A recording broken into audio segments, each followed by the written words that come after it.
have a surprise for you, my dear. Mom, what is it? Open the door and see. The afternoon sun streams through the clean windows of Amina's Brooklyn apartment. She's a 25-year-old graphic designer, and her space reflects her style: minimal, organized, and calm. She carefully places the last stem into a vase of fresh white lilies, smiling at her own neat arrangement. The room is quiet, filled with the soft scent of flowers. Just as she steps back to admire her work, a sharp, unexpected ding-dong echoes through the space. She freezes, her smile fading into a look of confusion. She wasn't expecting any deliveries, and her friends know to text first. A slight frown forms as she wipes her hands on her jeans, heading toward the sound. Amina leans close to the door, her eye covering the peephole. The view swims for a second before focusing. Her breath catches. Standing there is her mother, Makata, her face bright with a knowing smile. Makata, who lives all the way in Chicago. Makata, who always calls, who never just shows up. A whirlwind of questions spins in Amina's head. Is everything okay? Why is she here? She quickly composes herself, smoothing her hair and taking a deep breath to hide the wave of surprise.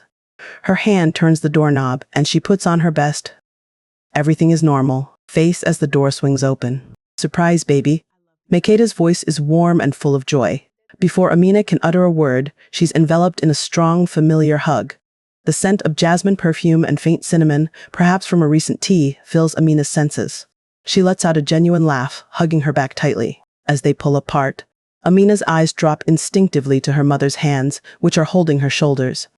There it is, the exact same soft, shimmering shade of rose quartz polish on Makeda's nails.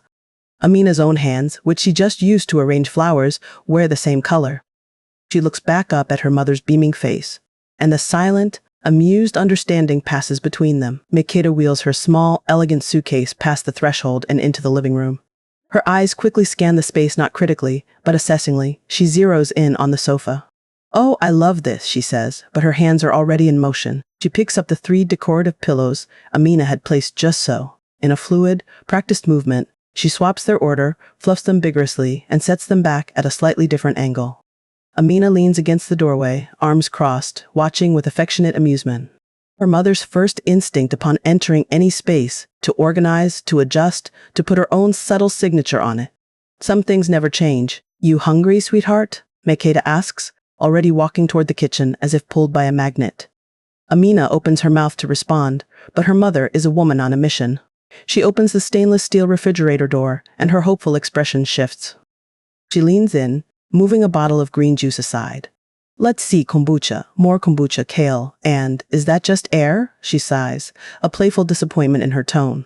She turns to look at Amina, one eyebrow arched, waiting for an explanation for this lack of substantial food. "I eat clean, Mom," Amina says, a defensive but soft laugh escaping her.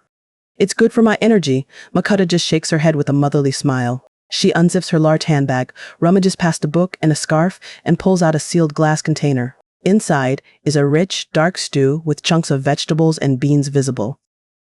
"Eating clean is fine, baby," she says, placing the container on the counter with a soft clink. "But you still need some soul food, for the heart." She pats her own chest. Amina looks from the healthy greens in her fridge to the hearty stew, and her smile softens into gratitude.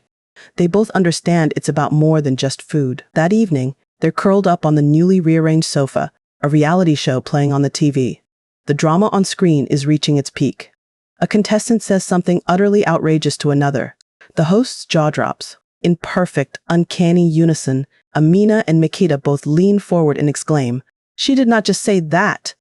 The words leave their lips at the exact same moment with the exact same inflection of shocked disbelief.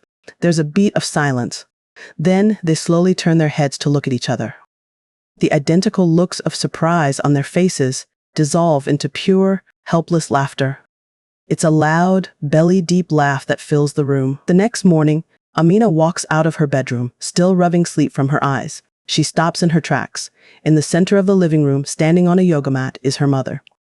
Makata is already dressed in sleek, black yoga wear, her hair tied back neatly. "Good morning, sleepyhead," she says brightly, not missing a stretch. "I saw your mat. Thought we could flow together."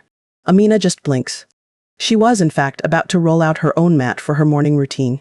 Without a word, a slow smile spreads across her face. She fetches her mat, unrolls it beside her mother's, and they move into the first sun salutation together, their breaths beginning to sink in the quiet morning light. After their yoga session, they move to the kitchen for coffee. Amina goes to the expensive espresso machine, a prized possession. As she prepares the portafilter, her hand reaches out and gives the side of the machine two firm, quick taps, knock, knock, before she presses the brew button. It's a silly habit, a superstition she developed years ago, believing it makes the coffee taste better. Out of the corner of her eye, she sees her mother, preparing her own cup.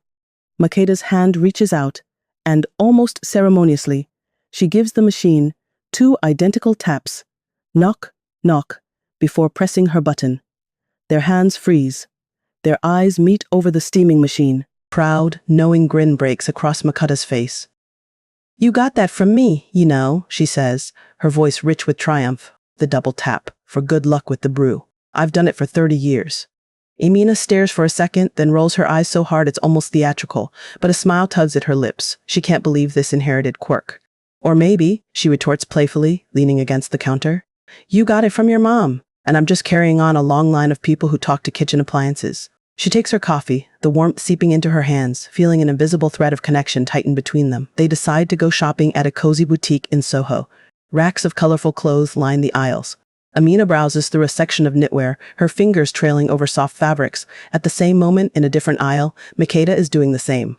Without a word or glance, Amina's hand closes around a navy and white striped boatneck sweater. She holds it up, considering it. Just then, Makeda rounds the corner, holding up the exact same sweater, same size, same stripes.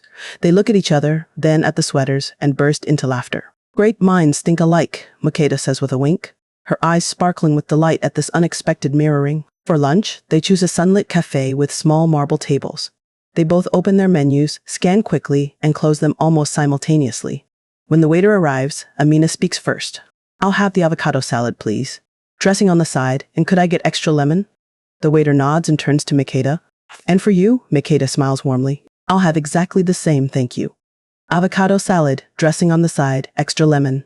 The waiter looks back and forth between their smiling, similar faces, chuckles, and shakes his head. "Like mother, like daughter," he remarks before walking away. They share a satisfied secret smile across the table. And across the table, over their matching salads, Makeda gets a nostalgic look in her eyes. "You know, this reminds me of when you were little," she begins, pointing her fork playfully. "You were so stubborn about our outfits matching, every single day," Amina groans, knowing what's coming. "I'd pick out a lovely dress for myself, and you'd insist on wearing the same color." Makeda continues, her voice fond. "But the socks were the real battle. If my socks had a little lace trim and yours were plain, tears, full-blown tantrums until we found a matching pair." Amina covers her face with her hands, her cheeks flushing a deep pink, but she's laughing behind her palms. "Mom, stop," she pleads, embarrassed but utterly charmed by the memory. That night, they're relaxing in the living room, each absorbed in their own phone, scrolling through Instagram. The only sounds are the hum of the fridge and the occasional tap on a screen. Suddenly, Makeda lets out a sharp, loud laugh, a genuine, hearty sound. Amina looks up. "What's so funny?" she asks. Still giggling, Makeda turns her screen. "This meme about adulting and hiding from responsibilities, it's just too real." Amina's eyes widen. She quickly switches to her own saved folder and holds up her phone. On both screens is the exact same image of a cartoon cat hiding under a blanket. "I just saved that one!" Amina exclaims. They stare at the identical screens in disbelief before dissolving into another fit of shared laughter. The next morning, Makeda wanders into Amina's home office, admiring her digital art on the walls. Her eyes land on the desk, a landscape of monitors, tablets, sticky notes, and pens. "You know, your Wacom tablet would be more efficient on the left side," Makeda muses, already reaching to move it. Amina spins in her chair. "Wait, no, I have a system, Mom," she says, a hint of frustration in her voice. Makeda doesn't relent. "But it could be better," she insists, gesturing to the flow of the space. The phrase hangs in the air. Amina freezes. "It could be better." Those were her exact words to her junior designer, Zoe, just last week when critiquing her project layout. The realization hits her like a ton of bricks. A heavy silence fills the room. Amina looks at her mother's determined face and sees her own reflection, the same insistence on order, the same belief in her own method. Makeda watches the recognition dawn on her daughter's face and, in turn, realizes her own pushiness. She remembers being a young professional and hating unsolicited advice. The defensive tension evaporates from Amina's shoulders. Without a word, Makeda opens her arms. Amina stands up and walks into the hug. They hold each other tightly, an apology and forgiveness communicated not through words, but through the simple, powerful embrace. Later, Amina is stressed, practicing for a big client presentation. She's mumbling her pitch about visual synergy and brand ethos. Makeda listens from the doorway for a minute before stepping in. Try leading with the story of the customer, not the features of the logo, she suggests softly. Amina pauses, tries it, and the sentence flows powerfully. Another piece of advice follows, then another, each one confident, clever, and cutting right to the heart of what makes a brand stick. Amina is stunned. When did you get so good at branding and messaging? She asks, genuinely impressed. Makeda leans against the desk, a proud, somewhat wistful smile on her face. Honey, she says, her voice laced with experience. I've been branding since before you were born. She explains how she ran a small, successful catering business back in Chicago, naming it Make a Day's Heart, designing her own menus and logos with the limited tools of the time. Amina listens, really listens. She had always known her mom had a business, but she'd never connected it to her own world of digital design and marketing. For the first time, she sees her mother not just as mom, but as a fellow creative, a savvy entrepreneur whose wisdom comes from real, hard-won experience. The next day, Amina's bubbly friend Chloe comes over for coffee. As the three women chat in the kitchen, Makeda tells a funny story about a neighbor from years ago. The punchline arrives, and both Amina and Makeda throw their heads back and let out the same distinctive laugh, a harmonized mix of a snort and a melodic cackle that ends on an identical high note. Chloe's eyes dart between them. She leans into Amina and whispers just loud enough for all to hear, "Oh my God, you even laugh the same." Amina and Makeda look at each other, a challenge in their eyes. On a silent count of 3, they deliberately laugh again, in perfect, exaggerated unison, proving the point and making Chloe shriek with delight. For dinner, they decide to cook together, a recipe from Makeda's old catering days. What follows is a seamless ballet in the kitchen. Amina chops onions while Makeda seasons the meat. Amina reaches for the olive oil just as Makeda moves her hand away from the stove. Makeda asks for the cumin, and Amina places it in her open palm without looking up from her simmering pot. They spin, pass, and stir without a single bump or, where's the? It's a perfectly choreographed dance, born of deep familiarity and shared rhythm. They don't comment on it. They just move in sync, the sizzle of the pan, and the soft hum of their mutual understanding the only music they need. After dinner, they settle on the balcony under a blanket of stars. Makeda sips her tea, and her gaze grows soft, distant. You know, my mother, your grandma was the most stubborn woman I ever knew, she begins, a smile touching her lips. And so stylish. She could go into her garden, get dirt all over her hands, and still look elegant. She describes how her mother's love for gardening wasn't just about flowers, but about patience and nurturing growth. Amina listens, curled up on the wicker chair, and she sees it clearly, the unbroken line. The stubbornness, the eye for beauty, the nurturing heart. It's not just similarity, it's a legacy passed down through generations, and she is now a living part of it. The comfortable silence that follows feels safe. Amina, staring into her mug, finally voices the stress she's been holding on to, the relentless deadlines, the imposter syndrome, the fear that her best isn't good enough. She braces for the usual well-meaning lecture about hard work or perspective. But it doesn't come. Makeda simply listens, her eyes warm and attentive. When Amina finishes, her mother reaches over and places a hand on hers. I've been there, Makeda says, her voice low and steady. The weight of building something from your own mind. It's heavy, that's all. No, you should. Just, I understand. A knot loosens in Amina's chest. For the first time, she doesn't feel like a child complaining to a parent, but a fellow creator being seen by someone who truly gets it. On Makeda's final night, they create a small ritual. They sit on the living room floor with nail polish remover, cotton pads, and a fresh bottle of rose quartz. They take turns, carefully painting each other's nails. The simple, focused act slows time. In this quiet space, the conversation deepens. They talk about past heartbreaks, present hopes, and dreams that feel too fragile to say out loud anywhere else. There are no filters, no performative cheer.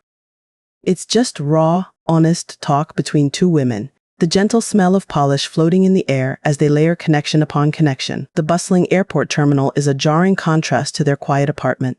Suitcases roll by, announcements blare, and people rush to gates. Amina feels a sudden, sharp, emotional swell, a mix of love, loss, and gratitude that tightens her throat.